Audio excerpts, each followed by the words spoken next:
friends, welcome back to my channel. Today I have kind of like a weird random video, but I know we're getting close to October and I honest to God feel like every year I see a lot of people posting like the makeup I want to use in XYZ year or like pan that palette, and like they're so ahead of the game, like they're able to post it before the end of the year and like before the new year starts, and I'm never that person.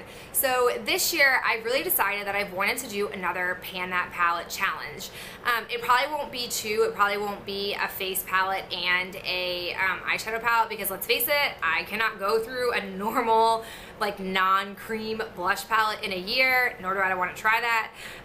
But I was looking through my collection and I like pulled out all of the palettes that I was like, these are potentially fair game for what I might want to pan for the next year.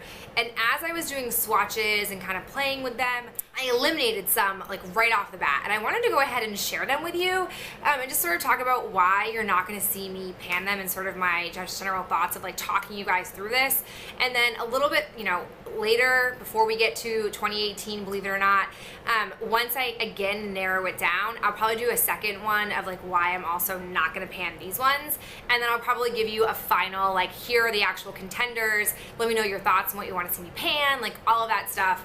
That's kind of like what I'm thinking. I know this is a little bit different, but I hope you guys like it, and let's go ahead and talk about the palettes I'm not going to pan in 2018. So the first one that I have is the Meet Matte from the Balm. This is a palette that Ben bought for me upon my insistence off of, I think it was Haute Look, and I really have never played with this palette. It is all mattes, which would make sense because it's called the Meet Matte palette.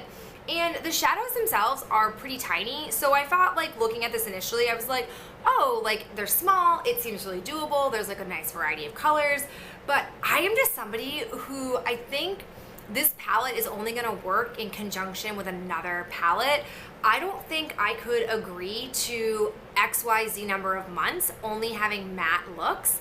And I'm also somebody who really doesn't want to have to be constantly relying on another palette in order for me to be able to pan this one. I'd like it to be something that maybe I'll start bringing in, like this cream guy. I've added it to my cream shadow inventory list, and maybe I'll come back here if I need to for like an actual cream color and like work on that. I just feel like for this palette, I'm probably more prone to use it up by like finding a purpose for an individual shadow and using it that way instead of just dedicating my entire self to this nonstop. So that is why the Meet Matte palette ain't gonna be my palette for 2018. I also pulled out the MUA, which is Makeup Academy Nude Eyeshadow Palette. As you guys saw me in the past 9 months, I panned 2 of the shadows in here, and this palette is gorgeous. I really like this a lot. I feel like while these aren't super finely milled, I think that they're very impactful as a drugstore palette, and I really enjoy it. My issue though is when I swatch these and use these, 1, they are mostly just crease colors, and 2, there's not a whole lot of difference between them when they're on my eyes. And so the 2 reasons that have drawn me away from this, even though I have these 2 shadows panned, is that I do not want to have to pan another year's worth of mostly crease colors. I would like to have lid colors and other things in there to pull in and not have to be constantly pulling in other palettes or single shadows in conjunction with it. So for that reason, and because they're all so similar, I feel like it's going to be a lot like the Meet Matte, where I'm probably just going to stick to one shadow at a time and just slowly work through it that way, which is fine with me, but I am bummed that I'm not doing it because it is a drugstore one, and I like the idea of doing a drugstore type palette. The other palette I'm not panning is my LORAC Pro palette. This, there's a few reasons. I have worked through 3 shadows in here, and I have hit pan on 1. I think this palette is beautiful, but the reality is I feel like these 6 shades over here would be incredibly challenging for me to pan in a year. And I also am not sure I really want to have that many like darker looks. Like this, to me, when I look at this palette, it's beautiful. I like it a lot.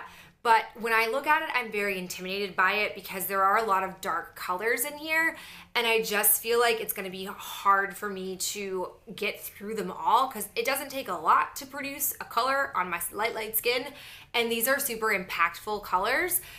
Plus, I feel like this was the palette, like it had a moment in the that palette world, and a ton of people were panning it, and I don't know if it would be boring for you guys to watch or like whatnot, but that's just kind of fueling me, and I, again, don't feel super compelled and passionate to want to pan this one. Sorry guys, the sun and I are having a moment, but we're gonna get through this. I'm determined. We have one more palette left to talk about. I also had this crazy notion of doing like a massive previous holiday palette, and so I pulled out my Too Faced Everything Nice palette, and I sincerely thought about panning this.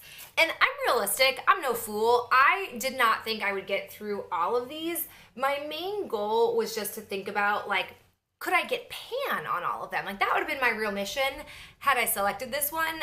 The Chocolate Moon here, I am not a super dark, like, I would only use this color to line over like gel liner or ink liner, and I'm not gonna then like glitterize myself every day. So I put an X to this because I wouldn't actually pan it, and I thought about popping it out, but I just like don't care enough.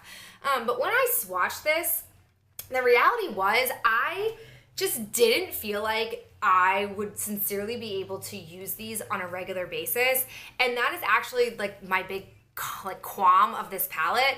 I think the colors in here are beautiful, but when I'm up at 4:45 in the morning getting ready for school, there are a few scenarios where I can think to myself like, yes, let me wear one of these today and it's gonna look bomb. But I did discover that a lot of these like middle colors here are ones that I probably, like if I was working on like the Meet Matte or the MUA palette, would come in here for lid colors. So I feel like this is gonna be one of those palettes that I will start to come towards now that it's really on my radar when I'm looking for a lid color.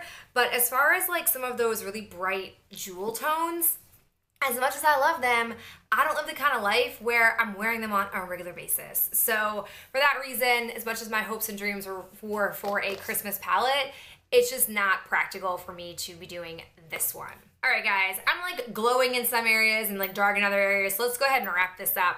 I hope that you enjoyed this, and I would like to hear your thoughts on whether or not you agree with my choice, or whether or not you too would also probably not want to pan one of these for an entire year. And again, stay tuned because you might be getting another round of this depending on how I narrow down the remaining contenders, and then eventually I will show you guys the ones that I am seriously considering panning for the 2018 year. But that is it for me. I'll talk to you in the next video real soon. Bye.